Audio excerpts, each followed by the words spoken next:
ماؤں کو حکیمانہ نصیحت۔ امام جعفر صادق کی علمی فوقیت کے اظہارات میں سے ایک یہ تھا کہ اپنے ماؤں کو وصیت کی کہ اپنے شیر خوار بچوں کو اپنے بائیں طرف سلائیں۔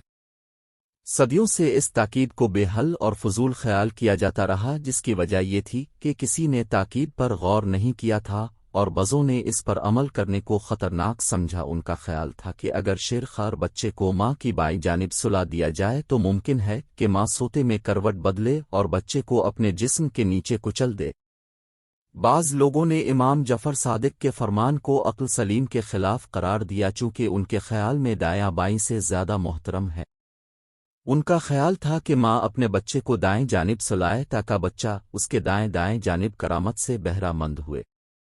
امام جعفر صادق کی اس وصیت کو نہ تو مشرق میں کوئی اہمیت دی گئی اور نہ ہی مغرب میں کسی نے اس کی قدر و قیمت کو جاتا۔ 19ویں صدی عیسوی آئی اور اس صدی کی دوسری دہائی میں امریکہ کی کورنیل یونیورسٹی قائم ہوئی۔ ازرا کو ریل یونیورسٹی کا بانی تھا اور میں نے بچپن میں کافی مشکلات جھیلی تھی۔ اس نے فیصلہ کیا کہ اس یونیورسٹی میں شیر خوار پیدا ہونے والے بچوں پر تحقیق کے لیے انسٹیٹیوٹ قائم،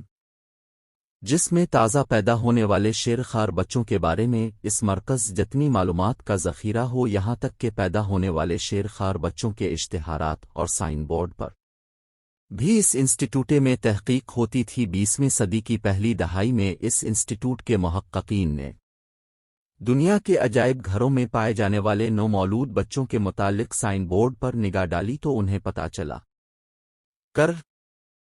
ان ڈاکٹروں کی طرف سے طویل مدت تک بھیجی جانے والی مذکورہ رپورٹوں کے مطابق پیدائش کے بعد پہلے دنوں میں جب نومولود ماں کی بائیں جانب ہوتا ہے تو اسے دائیں جانب سونے کی نسبت زیادہ آرام ملتا ہے، اور اگر اسے دائیں طرف سلا دیا جائے تو جلدی جاگ اٹھتا ہے اور رونے لگتا ہے۔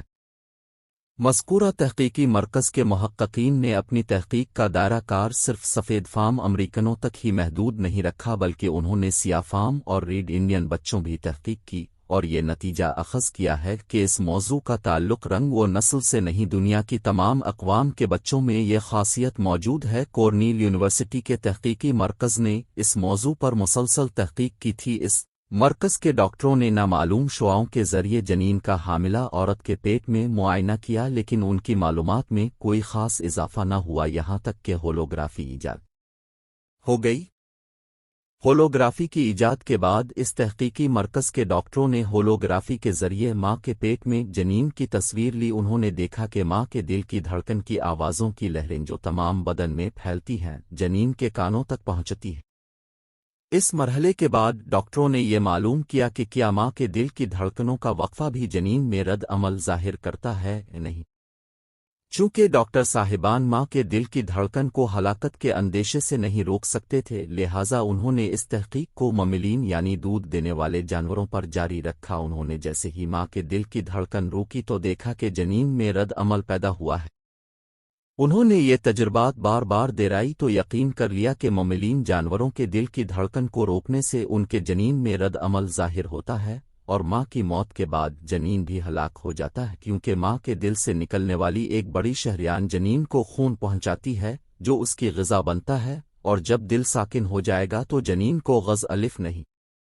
پہنچے گی اور وہ ہلاک ہو جائے گا۔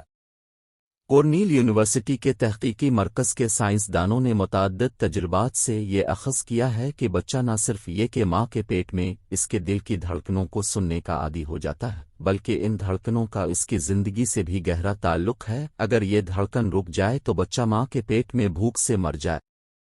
ماں کے دل کی دھڑکن سننے کی جو عادت بچے کو پیدائش سے پہلے ہوتی ہے، وہ اس میں اس قدر پختہ ہو جاتی ہے کہ بچہ پیدائش کے بعد اگر ان دھڑکنوں کو نہ سنے تو پریشان ہو جاتا ہے۔ بچہ ان دھڑکنوں کو سن کر پرسکون رہتا ہے، لیکن چونکہ دائیں جانب دل کی دھڑکنیں سنائی نہیں دیتی لہٰذا بچہ مضطرب ہو جاتا ہے۔ اگر کورنیل یونیورسٹی کا بانی نومولود اور شیر خوار بچوں پر تحقیق کا یہ مرکز قائم نہ کرتا تو اس موضوع پر ہرگز تحقیق نہ ہوتی اور یہ معلوم نہ ہو سکتا کہ امام جعفر صادق نے یہ کیوں فرمایا کہ مائیں اپنے شیر خوار بچوں کو بائیں طرف رکھیں اور سلائیں، اور اس میں کیا مصلحت اور فوائد ہیں۔